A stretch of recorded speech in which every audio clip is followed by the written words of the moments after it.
Bonjour à toutes et à tous et bienvenue dans ce tutoriel consacré à Laravel 7 et à la création de la base de données dans Laravel 7.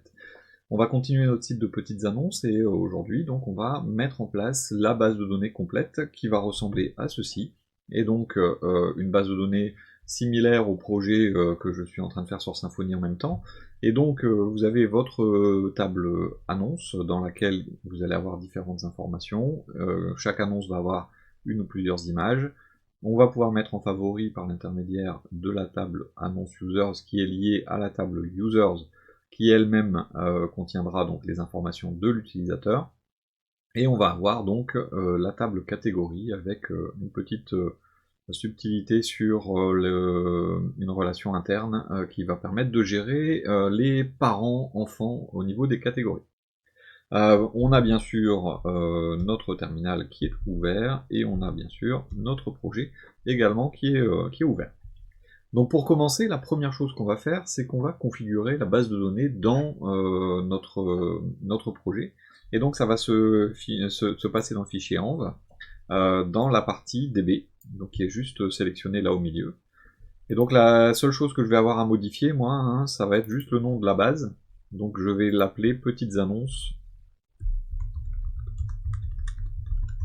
underscore Laravel. Pourquoi? Parce que j'ai déjà une base petites annonces qui existe sur mon serveur. Donc j'ai le username et le password à modifier si besoin, et bien sûr le host et le port à modifier également si vous en avez besoin. Maintenant qu'on a fait ça, eh bien on va se mettre en place au niveau de notre terminal, et donc dans le terminal, ça pourrait être pas mal d'avoir une commande qui nous permette de créer la base de données. Alors pour deux raisons. Simplement, la première raison, ça va être quand d'autres personnes vont cloner votre projet, ça pourrait être pas mal d'avoir une commande qui leur permette donc directement de créer la base de données sans avoir à aller le faire à la main. Et la deuxième chose, c'est quand vous allez faire des manipulations, de temps en temps, il faut réinitialiser la base.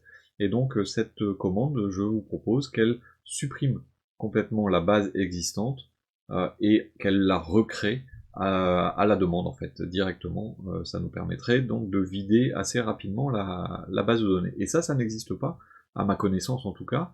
N'hésitez pas à le mettre en commentaire si ça existe en fait, mais ça n'existe pas à ma connaissance dans Laravel.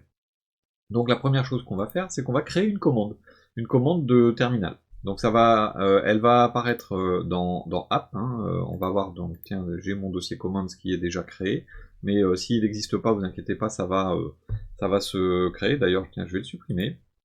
Vous allez voir que on va avoir, donc normalement vous avez ce dossier-là, c'est parce que j'ai fait des tests avant, hein. Et donc on va voir que la commande qu'on va rentrer maintenant va nous permettre de créer donc une nouvelle commande de terminal. On va l'appeler db2.create. Donc on fera php artisan db2.create et on prendra un nom de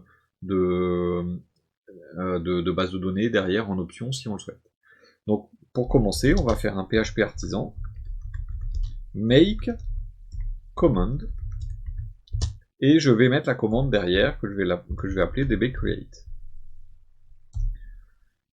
Donc là, il m'a créé ma commande de façon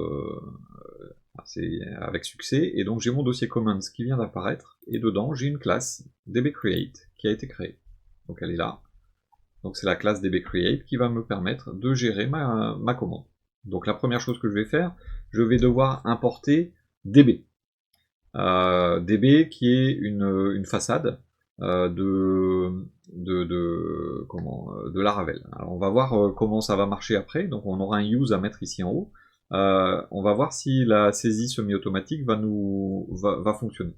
La signature ici, c'est la commande qu'on veut pouvoir entrer dans le terminal. Donc j'ai dit on va créer la commande qui s'appelle dbcreate et elle prendra un paramètre. Donc le paramètre va être le nom de la commande et il sera facultatif. Donc quand on met name, c'est le nom, donc je pourrais mettre brouette ici, ça marcherait. Et le point d'interrogation, c'est pour dire que le paramètre peut être oublié. Ensuite, on a la description hein, à mettre, donc je vais la mettre en anglais, create a new MySQL database based on config file or the provided parameter par exemple. Donc ça c'est pour le --help, hein, si jamais quelqu'un venait à demander des informations sur cette commande. Ensuite, tout va se passer dans handle. C'est ici qu'on va définir notre commande et ce qu'elle va faire en fait. Donc ce qu'elle va faire, elle va créer une base de données. Donc la première chose, c'est qu'elle va devoir aller chercher le name, et si jamais le name n'a pas été récupéré, elle va devoir aller chercher dans les paramètres de notre application ce qu'on a mis dans notre fichier en haut. Donc pour faire ça, on va l'appeler schema name, et puis donc on va aller chercher donc dans this, dans les arguments de notre commande, on va aller chercher name. Si c'est bon, on fait rien. Sinon, donc c'est un ternaire avec juste un sinon, on va chercher dans la configuration, dans database.php, la zone connexion, MySQL, database. Alors comment ça se passe? Bon là je le connais, hein, mais comment ça se passe? Eh bien, vous avez dans le dossier config un fichier database.php. Ce fichier database.php a une section connexion. Dans connexion, j'ai MySQL, et dans MySQL, j'ai database. Ce database ici va chercher la variable d'environnement dbDatabase qu'on vient d'écrire tout à l'heure, et sinon, si jamais la variable d'environnement dbDatabase n'existe pas, il va prendre le nom qui est inscrit ici, forge. Bon, c'est à changer aussi si vous voulez utiliser ce fichier de drive. Donc c'est comme ça que ça marche, hein, database.php, section connexion, puis MySQL, puis database. On va ensuite aller chercher le charset. Le charset, on va juste, on n'a pas besoin de le mettre en paramètre, puisque on n'a pas de paramètre pour le charset, donc on va aller chercher directement database.php, connections, MySQL, charset. Mais il pourrait ne pas exister. Donc dans ce cas-là, on va lui mettre une valeur, UTF-8 MB4, qui est le charset le plus utilisé actuellement. Ensuite, on va utiliser collation. Eh bien, on va aller chercher dans la config. Vous avez compris, hein, j'imagine. Database, connections, MySQL. Je vais y arriver. Collation d'ailleurs. Et si on ne le trouve pas, on va mettre UTF-8 MB4 General CI par défaut. Donc là, on a récupéré la configuration qu'on souhaite. Maintenant, pour pouvoir faire nos requêtes, il faut que notre config soit considéré vide pour pouvoir faire les requêtes, sinon on va avoir une erreur. Donc on va vider temporairement database. Alors hop, c'est un tableau qu'il faut lui passer. Database, connections, MySQL, database. Et on lui met la valeur nul. Alors tout à l'heure, ce qu'on fera, c'est que je vais le mettre en bas tout de suite. On va remettre schema name. Et donc ici, entre les deux, on crée nos requêtes. Donc on va faire la première requête. Je préfère avoir une requête qui va faire un drop. Drop database $schema name.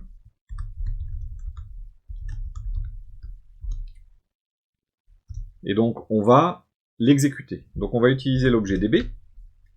Et donc il me le propose, je valide, et donc il m'a mis normalement le use ici en haut. Voilà, il m'a mis la façade DB.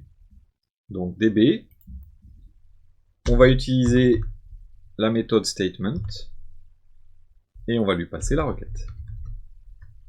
Donc là, il exécute le drop database. On va faire une deuxième requête qui va être un create database. Et là, on va par sécurité mettre if not exists. On va lui passer le schéma. On va lui mettre le charset qu'on a défini. Et on va lui mettre le collate collision. Je vais mieux mettre le point virgule. Voilà. Et ensuite, donc même façon, db statement $query.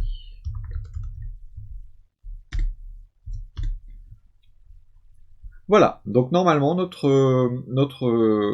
commande est censée maintenant fonctionner. Donc on va voir, on va aller...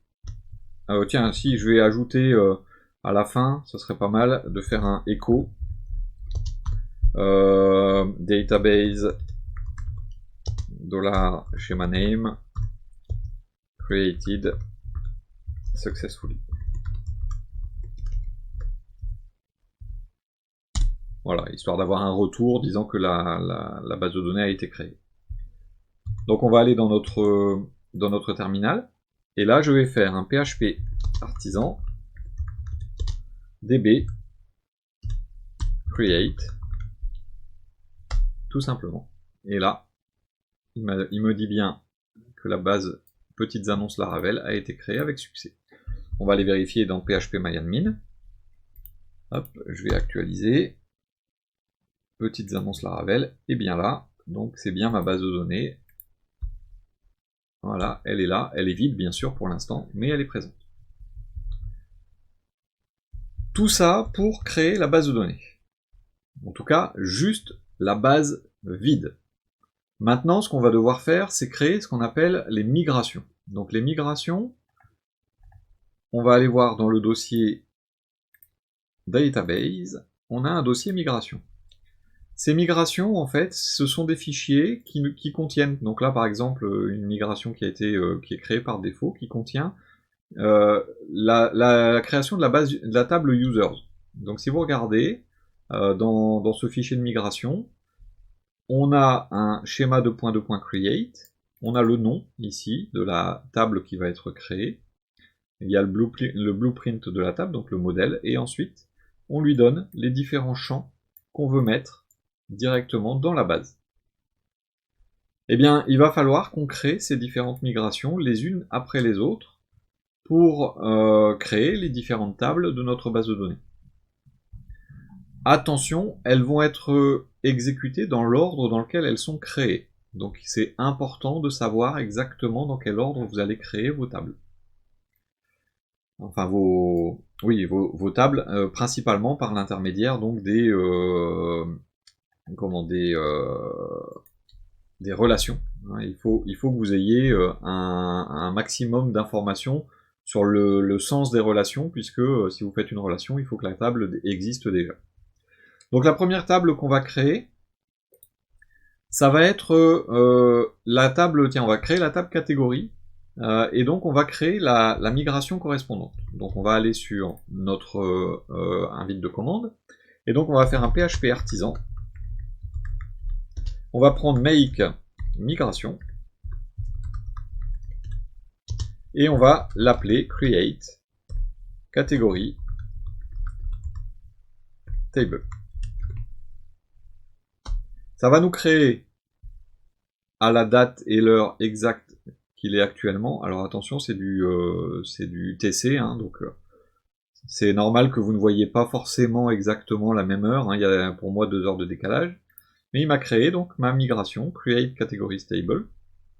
Et donc j'ai ici mon schéma. Donc imaginons qu'on souhaite, on va la faire partiellement et on va la créer complètement juste après. Donc ID c'est l'identifiant unique.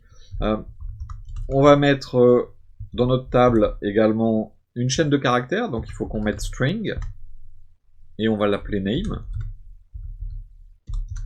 On va faire sur cette même table une autre chaîne de caractères qu'on va appeler slug.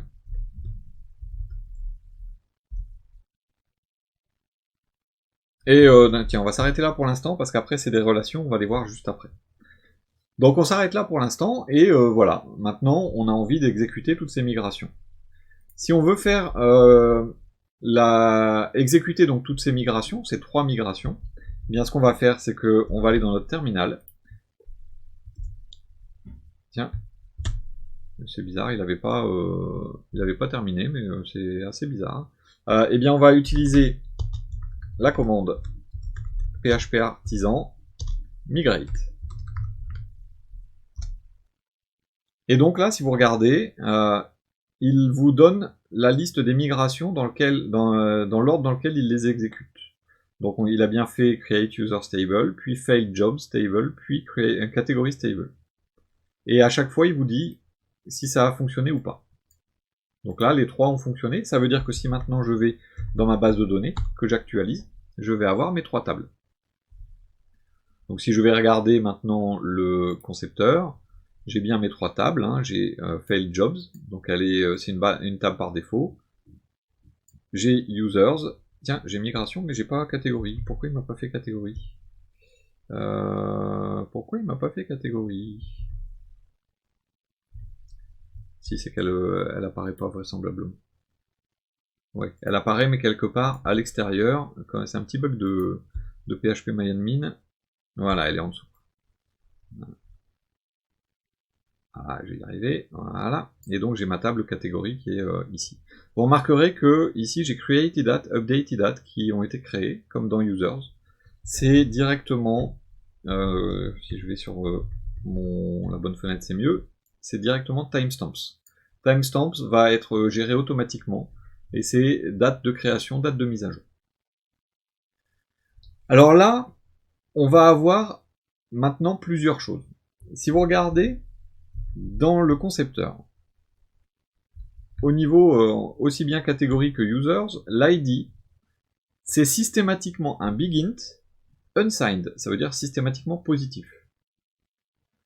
Quand vous allez faire vos relations, il va falloir faire attention de systématiquement mettre le big int unsigned comme type de données.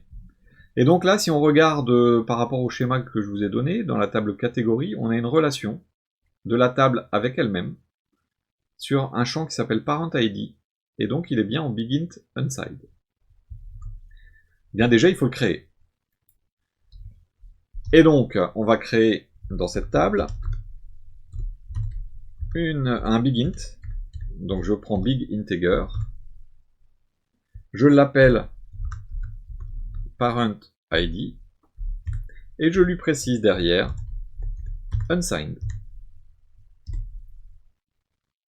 Donc ça va me créer automatiquement le champ. Alors là, vous allez remarquer une chose qui est justement l'objet du pourquoi on a fait le dbCreate juste avant. Si je réexécute mes migrations, il ne détecte rien. Pour lui, il n'y a rien à migrer. Parce que ma migration a été mise à jour, mais je n'ai rien fait de spécial.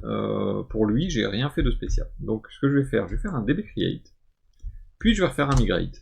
De cette façon, j'ai effacé ma base de données, et j'ai pas besoin de faire 36 manipulations. Donc si j'actualise maintenant cette page, dans ma table catégorie, j'ai bien maintenant mon parent ID qui est en big int unsigned. Maintenant, il faut que je le relie. Et bien pour relier, je vais pouvoir mettre directement dans ma migration, je vais pouvoir lui préciser que je veux sur $table, je souhaite mettre une foreign key, donc clé étrangère, foreign, sur parent ID, qui référence l'ID sur la table catégorie.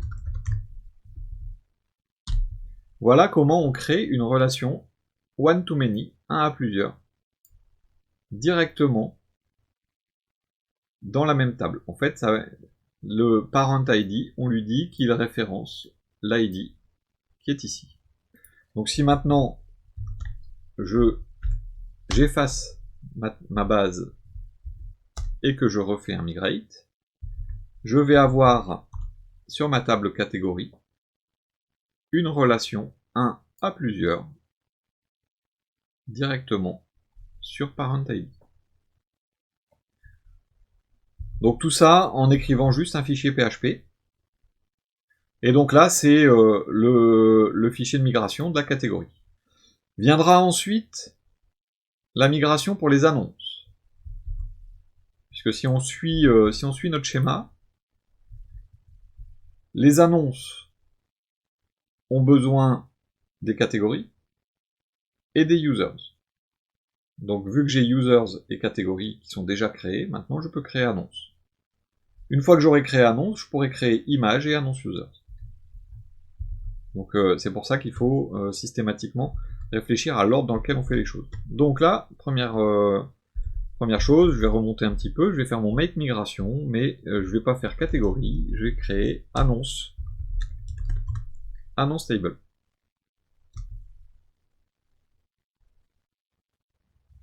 Alors c'est assez étrange qu'il reste au niveau du create migration, qui reste directement dessus. C'est assez amusant, mais elle est créée, donc on va continuer comme ça.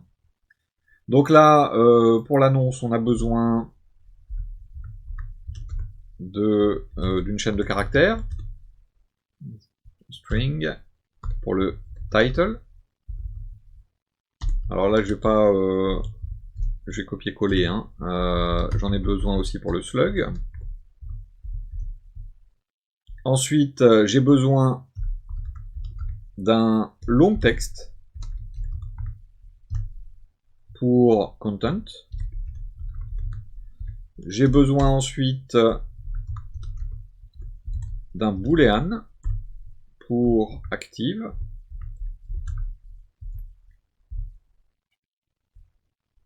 Ensuite, j'ai besoin du user ID. Donc, je vais faire un big int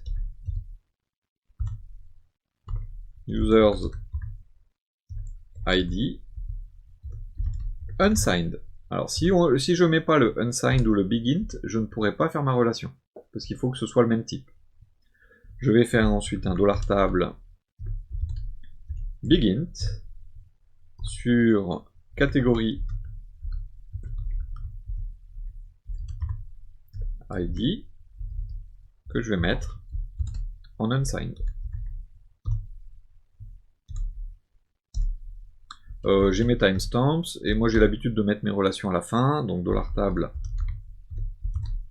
je fais un foreign de users ID qui référence l'ID de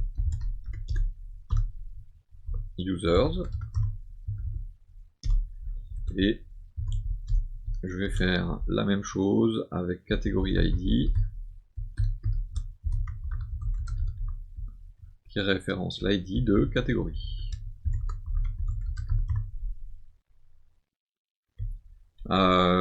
Je pense que j'ai fait le tour, donc on va tester. Ah bah tiens, ça s'est arrêté tout seul, donc c'est bon. Donc je vais faire un dbcreate, je vais faire un migrate, donc je vais avoir une nouvelle table qui va être migrée. Et donc si je vais dans phpMyAdmin maintenant, voilà, j'ai bien mes catégories qui sont liées à annonce et mes users aussi. Voilà. Alors ce que je vais faire, je vais enlever les tables fail jobs et migration. Voilà. Comme ça, je vais pouvoir commencer à faire du rangement. Donc je vais enregistrer ça. Laravel démo, par exemple. Voilà. Donc là, j'ai bien mes relations qui sont en train d'être mises en place progressivement. Vient ensuite, tiens, on va faire image. Là, on peut faire peu importe, hein, l'une des deux. Donc on va faire image, donc je vais aller sur create image table. Donc là je vais dans mon code, hop, je trouve bien create image table. Et donc pour l'image, dans cette fonction, je vais mettre $table. Donc je vais mettre une chaîne de caractères pour son nom. Il faut qu'on ait l'ID de l'annonce, donc $table. C'est bigint. Bigint, je vais trop vite là. Hop, annonce ID. En n'oubliant pas de mettre unsigned. On laisse les timestamps et ensuite on fait la relation. C'est une foreign. Sur annonce ID qui référence l'ID de hop là, on annonce. Donc je pense que vous avez compris comment ça fonctionne. Donc là je vais pas refaire la démo derrière sur le fait que ça fonctionne bien. Je vais maintenant créer la migration suivante qui va être là par contre la migration correspondant à alors je vais aller dessus, à la relation many to many en fait qui est entre users et annonce. Donc c'est deux clés primaires qui sont toutes les deux clés étrangères de chacune des deux tables. Donc elle s'appelle annonce users.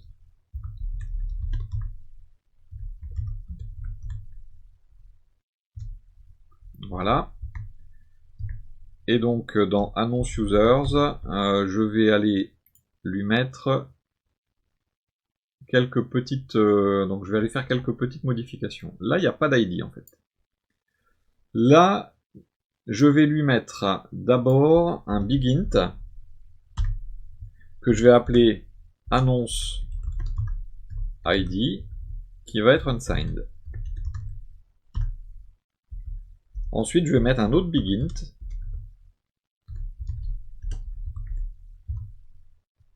qui va être users ID qui va être unsigned.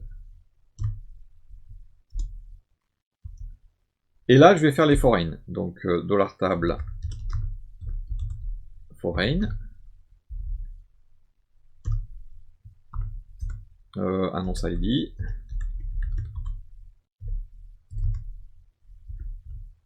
Hop, là, je vais y arriver.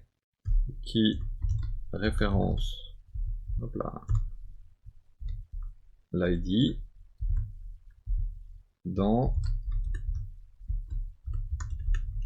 annonce. Je vais faire la même chose avec users.